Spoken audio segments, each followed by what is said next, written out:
Maksud saya apa sih ngomong ini? Bapak Ibu yang saya sayangi karena Allah, hidup nih gak ada yang ideal.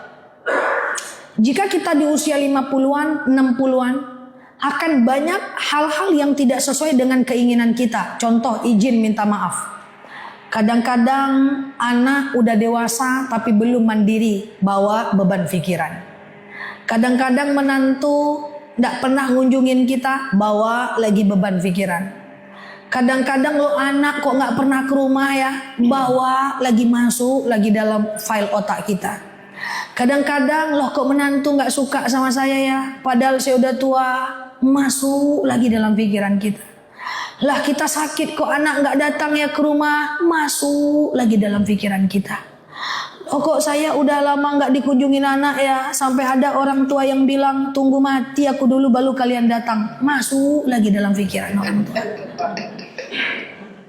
Kadang-kadang kita pergi majelis taklim, rumah kayak gitu kondisinya, kawan-kawan menyinggung kita pula, masuk lagi dalam kepala kita. Saya ingin berpesan kepada, saya anggap sebagai orang tua saya lah. Ini juga saya bilang sama orang tua kandung saya. Di usia mak, di usia bapak sekarang ini, fokus aja gimana caranya masuk surga. Kalau ada anak menantu yang tak sesuai keinginan hati kita, ikhlaskan. Kalau ada anak yang masih melawan, ingatkan, ikhlaskan. Ibaratnya tawakal, detachment. Kita nggak bisa merubah itu semuanya. Kalau ada kita sakit, kok nggak dikunjungi ya? Kok nggak datang juga ya? Anakku mapan, kok nggak bantu aku ya? Ikhlaskan. Kok nggak ikhlaskan Ustazah? Selamatkan pikiran kita. Selamatkan pikiran kita. Hidup ini tidak ideal Bapak Ibu. Saya sangat mengkhawatirkan banyak orang tua yang itu mereka pikirkan.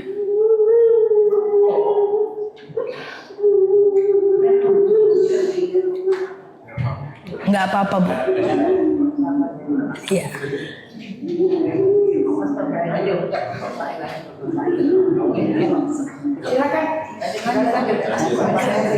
Nanti saya ke sana ya. Aman ya Bu? Insyaallah. Enggak apa-apa.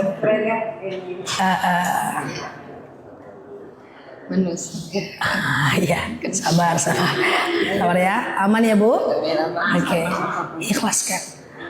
Itu karena kalau kita simpan Bu, itu ibarat file yang ada dalam handphone. Nggak penting kita simpan dalam-dalam. Ujung-ujungnya apa? Saya khawatir sekali. Ibu jadi nggak tenang, ibu risau, menung-menung, ingat itu semua. Yang paling saya takutkan kepada orang tua, termasuk mungkin orang tua saya atau ibu semua yang saya anggap sebagai orang tua saya. Akhirnya apa? Ibu-ibu ibadahnya jadi nggak fokus. Ibu-ibu jadi nggak fokus sholatnya, jadi nggak fokus majelis taklimnya. Akhirnya pikiran kita jadi terganggu. Nah, yang saya pengen pesan saya itu yang pertama Bu. Akan banyak hal di luar kondisi kita. Kira-kira Bapak Ibu bisa mengikhlaskan itu semua? Kira-kira Bapak Ibu bisa ikhlaskan itu semua? Bu, saya selalu bilang kepada jemaah yang orang tua, apapun kondisi anak kita, menantu kita, saya izin minta maaf. Paksakan diri tetap ridhoi mereka ya. Karena sikap mereka kita nggak ridho, kita udah mau meninggal Bapak Ibu. Kalau kita nggak ridho, sengsara hidup mereka pasti Bapak Ibu.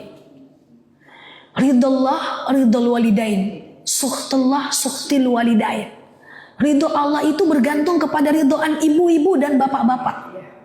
Yang saya khawatirkan ketika anak Bapak Ibu tidak sesuai dengan apa yang kita inginkan, dia durhaka, nggak pernah datang, melawan, nggak perhatian, kita marah, kita nggak ridho, sengsara mereka.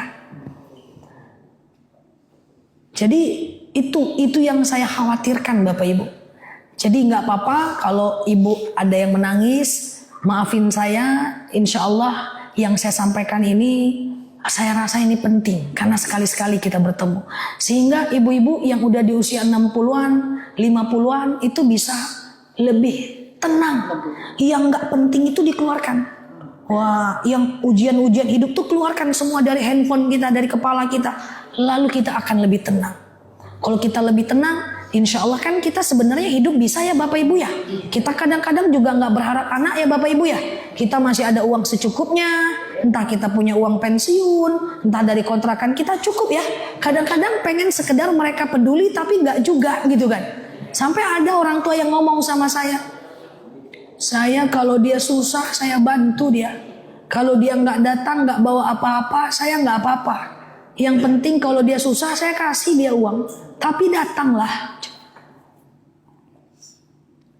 Yang lebih saya sedih lagi, kejadian asli dari jemaah saya. Bapak itu orangnya terbelakang banget. Handphone nggak ngerti, handphone zaman dahulu. Sampai dia kira handphonenya rusak. Saking nggak ada anak yang nelpon Pak. Rusak handphone saya nih. Ini penting Bapak Ibu yang saya sayangi karena Allah. Saya tidak bermaksud menggurui. Tapi demi Allah harus kita ikhlaskan itu semua. Tujuannya apa? Kita keluarkan dari dalam hati kita. Gak ada hidup kita yang sempurna. Gak ada. Akan ada kondisi seperti itu. Dan kadang-kadang dia baik sama kita, tapi sesama dia bertengkar. Adik-beradik bertengkar. Pusing juga kita. Nah itu dikeluarkan. Insya Allah kalau kita udah merawat anak dengan baik, udah merawat mereka dengan baik, itu udah nggak tanggung jawab kita lagi kok. Pada akhirnya Bapak Ibu, di akhirat kita masing-masing kok Bapak Ibu.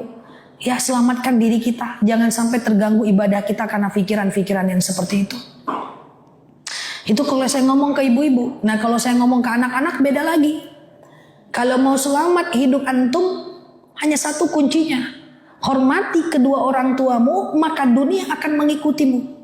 Jangan harap akan sukses abadi kalau nggak ridho orang tua.